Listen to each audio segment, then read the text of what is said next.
Yeah, I mean, my evaluation on him was exactly what he did this year. I do think he's got a lot of meat on the bone as well. I think I think I said it at nauseum. He's a multifaceted, explosive weapon that can do a lot of different things. He's electric. I believe he's a game breaker, and I think early on, he's so conscientious and prideful. And I thought this was a real credit to him. He actually recognized that he was going a little too fast. And early on, he was going through. He's such a fast, explosive player. He was almost going too fast. And once he kind of caught up to the speed of the game, you realize, you know what? I know I'm fast. I trust my speed. I know I'm explosive. I don't need to go but so fast. So then that's why I think his vision started to get a lot better. We never really had any concerns about his vision, but once he figured out the speed at which he needed to play and got up to that speed, he became the player that we thought we were going to get. And again, I think he's got a whole lot more left in the tank. Probably. Say that one more time. I don't know if it's developmental program. They just have a long-standing tradition, history of producing really good football players, and that's a credit to the coaches that they've had and the type of players that they get. Obviously, it's right down the road, so we get a lot of good exposure to those players. But with a lot of those guys come out, you kind of have a sense you kind of know what you're getting.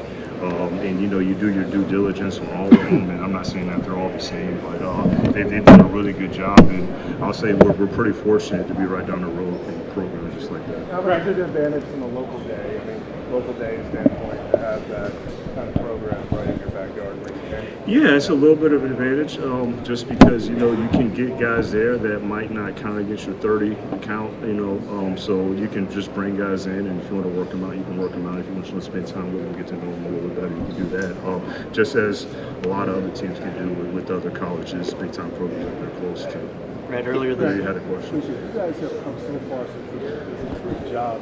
Is there any sense of satisfaction with it in the moment, or is the process always just keep making you want to keep striving and keep doing it? And the second part of the question, real quick. When people who look like you have success that you had, does that help people who come behind you? Yeah, well, the first part is I'm a firm believer in surrendering the results to the process. So the process will always be numero uno.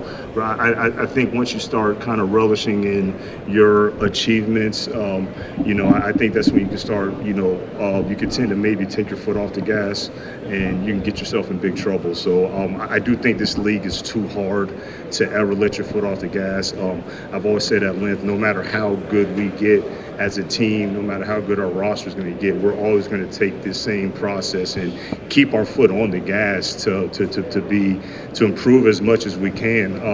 Just to your second part of the question, it means a lot to me, just because I look at the people that came before me, and I believe that it's a responsibility that's owed, and you want to set the right example. You want to make sure that opportunities are laid for people that's coming behind you. Dan talked about it a little bit this morning, but you have a unique relationship with Terrell. Just what kind of coach are you getting in Terrell Williams? Yeah, Terrell. He's so Terrell. I want to say that was his first position coach job. He might have been a GA at East Carolina when he got done playing, and so I believe A&T might have been his first position coach job. But Terrell, man, he's a great teacher. He's a straight shooter. He's really the first coach that really taught me the nuances of achieving what you want to achieve on the field behind the scenes. He's the one that used to bring me in and sit me down and watch tape with me all summer and kind of learn those ins and outs and developing a relationship so you can build that trust with the coach. And then when he was a great coach in terms of holding us accountable, and so you built that trust, and when we didn't do the right thing, he held us accountable. And we didn't like it all the time, but he's an excellent teacher. I'm not surprised of the success that he's had.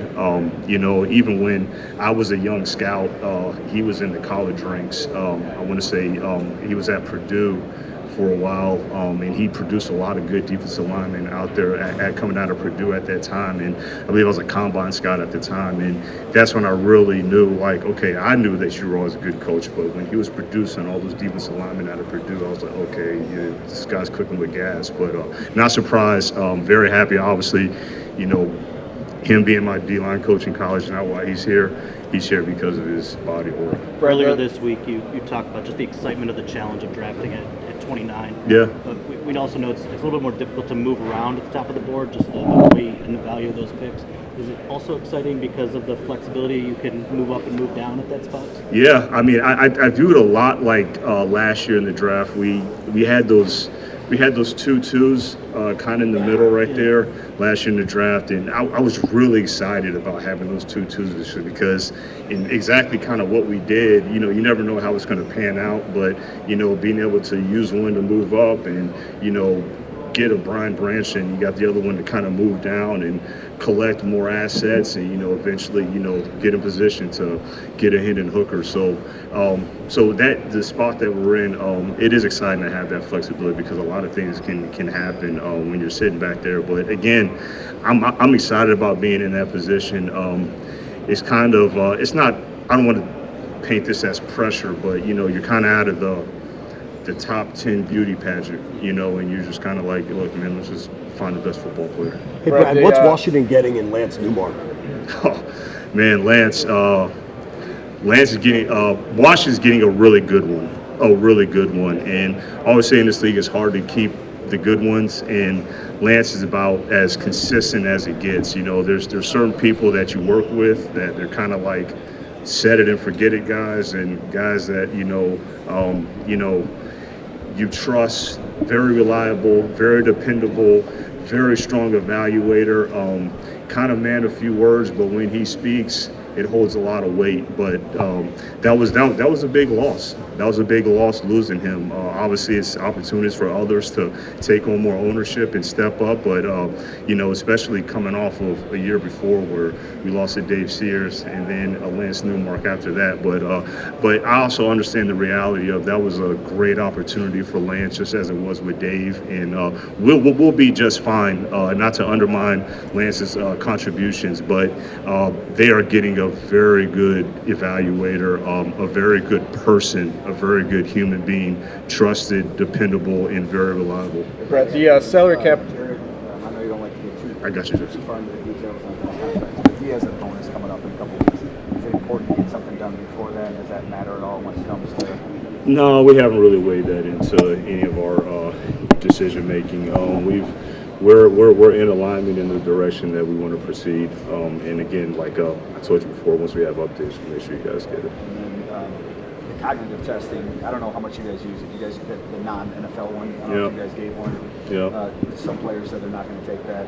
What do you miss out if they don't take that, just in terms of the evaluation process? How do you fill that void? Yeah, I mean, you know, whenever you're making an investment, you want the most information as possible to make, you know, you feel good that you're making a sound decision.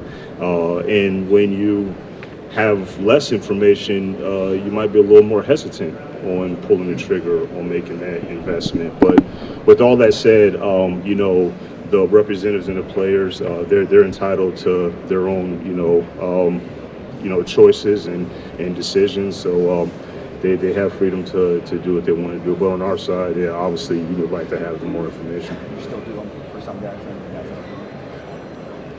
Sometimes. Brad, the salary cap increase obviously gives every team a little bit of flexibility, but I'm curious if you see it as an advantage specifically for a team like yours that is trying to really build through that draft and be homegrown. Yeah, you know, it was a little surprising. I didn't know it was gonna go to where it went, but you know, we've already made the necessary adjustments in our planning and budgeting, and I give those guys a lot of credit. You know, Mike Disner and Brandon Sawson, they do a great job with our football admin crew, but we've already been at work and making those adjustments, and it's good flexibility to have. There's some advantages there, but again, you still got to be smart. How similar is the front office losses to building a roster? Is it, do you look at it the same way of you know the guys internally, and it's good to kind of keep promoting? I know that's what we did last year with Brian. I'm just wondering, Do you look at it overall in kind of that same way if you know that staff? Yeah. You definitely. It's always it's an advantage of when you can kind of keep it in house and promote from within. But sometimes guys like a Lance Newbart that had over 25 years of experience. Those you might not have that in house. We have a relatively younger crew, and those guys.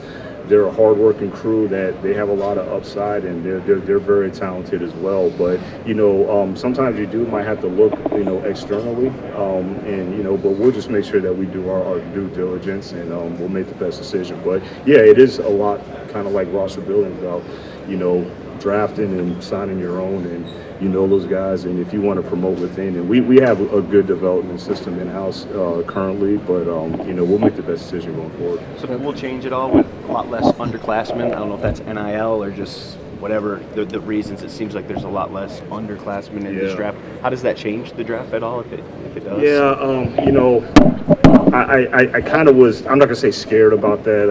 I kind of had thoughts that might be coming, that those numbers might be dropping. With the current landscape now, I don't want to comment too much on it. I wouldn't be surprised if it drops, if those numbers drop even more next year. Obviously, traditionally, the underclassmen have been the meat of the first two rounds of the draft.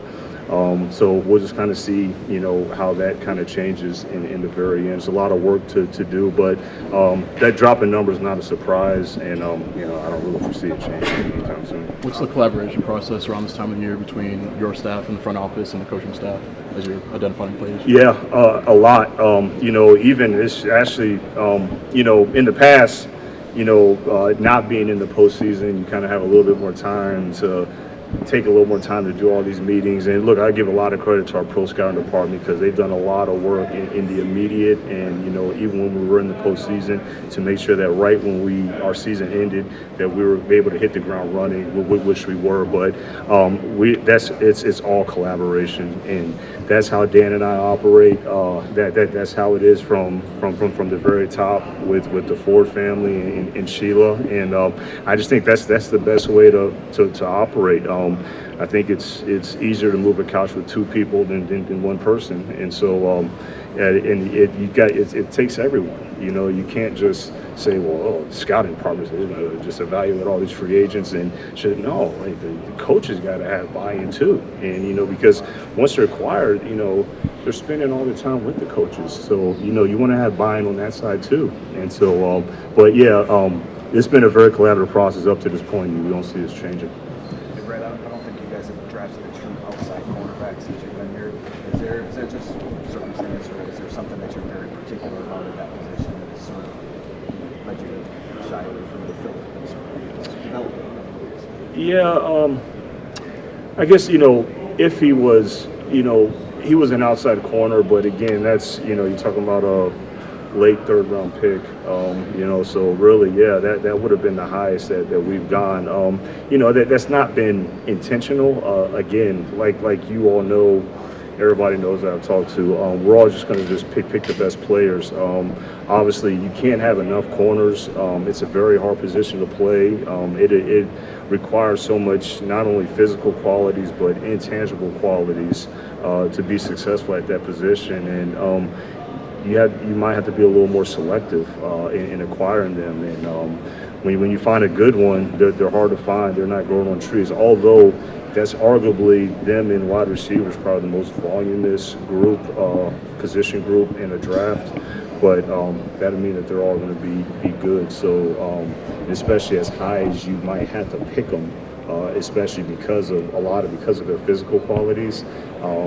If you get wooed by the physical qualities too much, but they don't have the intangible qualities, you get yourself in trouble. So I hope I'm answering your question, clearly. But it is kind of, I don't want to call myself a snob of, outside corners, but I have a lot of appreciation for that position. I was a cornerback cross-check for like over a decade back with the Rams, and I love corner play. I just love it. I could watch DB individuals all day, every day. It's poetry in motion. I love DB play. But yeah, we just want to get the right fit.